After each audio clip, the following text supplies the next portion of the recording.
There have been times in my life when I've relied heavily on the magic of Disney to get through painful and scary experiences. In my mid-20s, my best friend and roommate was diagnosed with cancer. We were young and in debt, living in a studio apartment in New York City, unsure of how to handle this utterly unexpected thing that we weren't supposed to have to think about when we were this young.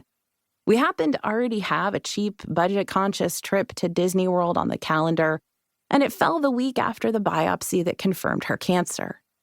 After getting approval from her new oncologist, we got on a plane, landed in Orlando, and burrowed into Disney World to decompress and rest, to find some joy and do the hard thinking about how she should proceed with surgery and chemo. Before we had to face this new battle, we retreated to a place that was safe and comfortable and full of stories reminding us that even the darkest days can be replaced with happy endings. It was what we needed to find optimism and perspective for the long road ahead. Ironic, since some would say that perspective is what's missing from the life of a Disney adult. By the early 2000s, I'd found my tribe online and realized how much my unique combo of skills, which are 1, eating, and 2, being obsessive about getting my money's worth in Disney World, could maybe become more than a hobby. So I ended up creating an entire career based on it. Since 2009, I've run Cambric Yard LLC, the multimedia company that includes the popular independent brands Disney Food Blog and All Ears, covering just about anything and everything Disney-related through written articles, guidebooks, podcasts, social media, products, and video. DFB has millions of subscribers, thank you very much, and followers, thank you too, on its social media platforms. The brand and I have been featured in very fancy newspapers and magazines, and I even got to write this book.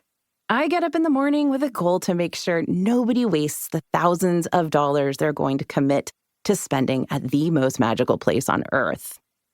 I know this world because I've been a part of it my whole adult life, as a guest, a consumer, a writer, and a creator.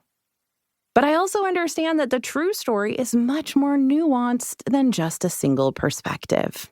Disney adults are a unique, growing, multifaceted community. Every story is completely different. You'll find the poignant and the wholesome, the generous, the trashy, the entitled, and the obsessive. I've met them all, and it's a roller coaster. For a moment, think about your passions, your hobbies. What brings you joy?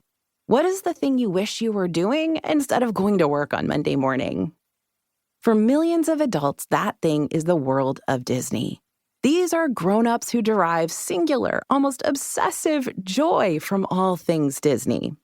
They devote countless hours and millions of dollars to Disney offerings, whether or not they have children. They're avid fans of the animated or live-action films, devotees of the Disney theme parks, collectors of the vast world of Disney merchandise, cosplayers who dress in clothing inspired by Disney characters.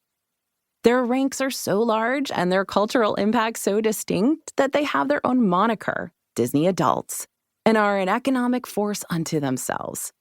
They're often maligned in mainstream culture and put on a particularly high pedestal of cringe. But in truth, their obsessive fandom hints at a universal desire for pleasure and joy, for magic and escape. There are darker sides to the Disney mania, but the ranks of the Disney adult community are broad, deep, and growing. Disney adults are a telling microcosm of modern America, highlighting the value we place on happiness, consumerism, and escapism, and what we deem to be acceptable sources of joy. To dismiss them is to ignore something fundamental, sometimes even wholesome, about human behavior. To consider them more closely is to glimpse what it really means to be an adult in the 21st century. This book dives deep into this misunderstood world, revealing the lives and experiences of a fascinating subculture to better understand its devotees' unwavering passion for all things Disney, why it offends, and why it matters. From daily routines to career decisions, from financial choices to societal values, the impact of Disney is undeniable. But what is it about that company that transcends nostalgia and captivates us on such a profound level? As we navigate the fine line between... To keep listening to this audiobook for free, click the link in the description. It will take you to a free Audible trial where you can listen to this and many other books for free for 30 days.